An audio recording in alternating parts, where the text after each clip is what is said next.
أعوذ بالله من الشيطان الرجيم بسم الله الرحمن الرحيم أما بعد فأعوذ بالله من الشيطان الرجيم بسم الله الرحمن الرحيم الصلاة والسلام عليك يا رسول الله الصلاة والسلام عليك يا حبيب الله الصلاة والسلام عليك يا نبي الله وعلى آلك وصحبك يا حبيب الله ایمان جنت کا پارٹ نمبر 2 آج پیش کریں گے. تو ہماری ویڈیو کو لائک کیجئے، شیئر کیجئے، کمنٹ کیجئے، سبسکرائب کیجئے، بیل آئیکن کو بھی دبا دیجئے تاکہ آنے والی ہر ویڈیو ہم تک پہنچتی رہے. آج جیسا کہ عید کا چاند نظر آئے گا الحمدللہ، تو اس میں ہمیں تکبیرات زیادہ سے زیادہ پڑھنی چاہیے.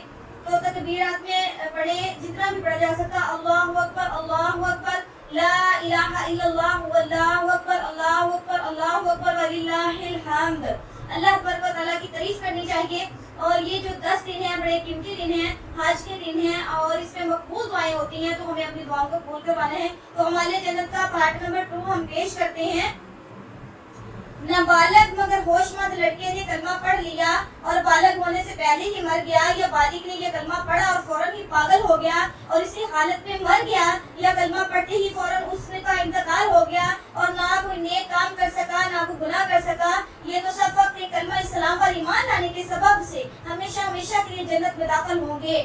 یہ کسی نے کلمہ اسلام پڑھ کر یا کسی نے کلمہ اسلام پڑھ کر عمر بھر نیکی ہی کے عمل کیے اور کوئی گناہ نہ کیا، اس نے کیا تو یہ شخص بھی ہمیشہ کے لیے جنت میں جائے گا. یہ کسی شخص نے کلمہ پڑھ کر کچھ نیک اعمال بھی کیے اور کچھ گناہ کام بھی کیے، گناہ ڈالے مگر مرتے دم تک اس کلمے پر قائم رہا تو اس شخص کو توبہ نصیب ہوگی، تو یہ بھی ہمیشہ کے لیے جنت میں جائے گا. اور اگر یہ شخص توبہ نہ کر سکا پھر اس کا معاملہ خداوند کریم عز و جل کی مرضی پر ہے. اگر خداوند چاہے گا تو اپنے فضل و کرم سے اس کے گناہوں کو معاف فرما دے گا اور اس کے گناہ کو اور اس کو ہمیشہ کے لیے جنت میں داخل فرما دے گا. اور اگر چاہے گا تو اس کے گناہوں کے لیے اس کو جہنم سے عذاب دے کر پھر اس کو جہنم سے نکال کر جنت میں لے جائے گا. بہرحال کلمہ اسلام پر ایمان رکھنے والا ہمیشہ کے لیے جہنم میں نہیں رہ سکتا. کلمہ وہ کبھی نہ کبھی ضرور جنت میں جائے گا، بلکہ وہ کبھی نہ کبھی ضرور جنت میں جائے گا. اسی لیے کلمہ اسلام جنت کی کنجیوں میں سب سے اعلیٰ درجے کی کنجی ہے، بلکہ جنت کی تمام کنجیوں کا دار و مدار ہے. اور جنت میں پہنچنے والی سڑکوں میں یہ سب سے بڑی سڑک بلا شاہراہ ہے. حدیث نمبر 6 میں ہمارے صالحہ کی اہمیت ظاہر کی گئی ہے. لا الہ الا اللہ محمد رسول اللہ جنت کی کنجی ہے اور ایمان صالح اس کنجی کے دندانے ہیں. مطلب یہ ہے کہ اس کلمے کا پڑھنے والا اگر کوئی نیک اعمال بھی کرتا ہے جب تو وہ ابتدا ہی سے جنت میں داخل کر دیا جائے گا اور ہمیشہ میں جنت ہی میں رہے گا. اور اگر کوئی عاقل و بالغ کلمہ پڑھ لینے کے بعد فاسق و فجور اور طرح کے گناہوں کا مرتکب رہا اور پکڑ ہو گئی تو وہ ابتدا ہی سے جنت میں نہیں داخل ہوگا بلکہ اپنے گناہوں کے برابر جہنم میں عذاب پا کر جنت میں جائے گا. اسی لیے جو شخص عذاب جہنم سے بالکل بچ کر شروع ہی سے جنت میں جانے کا طلبگار ہے تو اس کو نیک اعمال کرنے کی بھی حد ضرورت ہے، کیونکہ دوزخ سے بالکل ہی بچ کر ابتدا ہی سے جنت میں چلا جانا یہی مومن کی حقیقی کامیابی ہے. قرآن مجید کا ارشاد ہے کہ فما زحزح عن النار وادخل الجنۃ فقد فاز، یعنی جو جہنم سے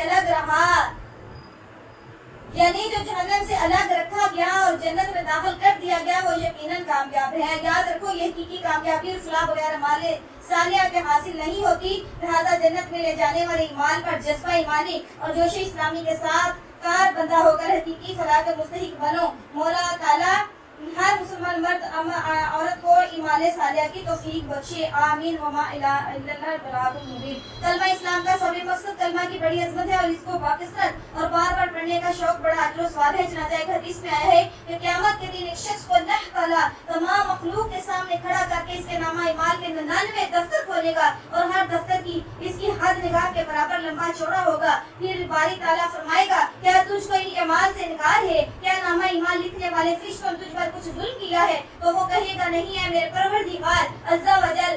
پھر باری تعالیٰ فرمائے گا کیا تجھ کو کچھ عذر پیش کرنا ہے؟ تو وہ کہے گا کہ نہیں ہے میرے پروردگار عز و جل. تو اللہ تعالیٰ فرمائے گا کہ کیوں نہیں، تیری ایک نیکی ہمارے پاس موجود ہے اور تجھ پر کوئی ظلم نہیں ہوگا. پھر ایک پرچہ نکالا جائے گا جس میں اشہد ان لا الہ الا اللہ واشہد ان محمد رسول اللہ لکھا ہوگا. اس کے بعد اللہ تعالیٰ حکم دے گا اے شخص تو اپنے نامہ ایمال تولنے کی جگہ حاضر ہو جا. تو شخص عرض کرے گا کہ اے میرے پروردگار عز و جل بلا، ان دفتروں کے سامنے اس چھوٹے سے پرچے کی کیا حقیقت ہے؟ تو اللہ تعالیٰ فرمائے گا تو میزان عمل کے پاس جا کر وزن کرا لے اور یاد رکھ لے تیرے اوپر کوئی ظلم نہیں کیا جائے گا. حضور اکرم صلی اللہ علیہ وسلم نے ارشاد فرمایا کہ اس وقت ان تمام نامہ اعمال کے دفتروں کو میزان عمل ایک پلڑے میں رکھا جائے اور وہ پرچہ دوسرے پلڑے میں رکھا جائے گا، اور جب وزن کیا جائے گا تو تمام دفتروں کے انبار ہلکے پڑ جائیں گے اور وہ پرچہ بھاری ہوگا. اور ظاہر ہے کہ بلا خداوند عز و جل کے نام کے مقابلے میں کون سی چیز بھاری ہو سکتی ہے؟ تو اللہ عز و جل ہمیں عمل کرنے کی توفیق عطا فرمائے. وما علینا الا البلاغ المبین.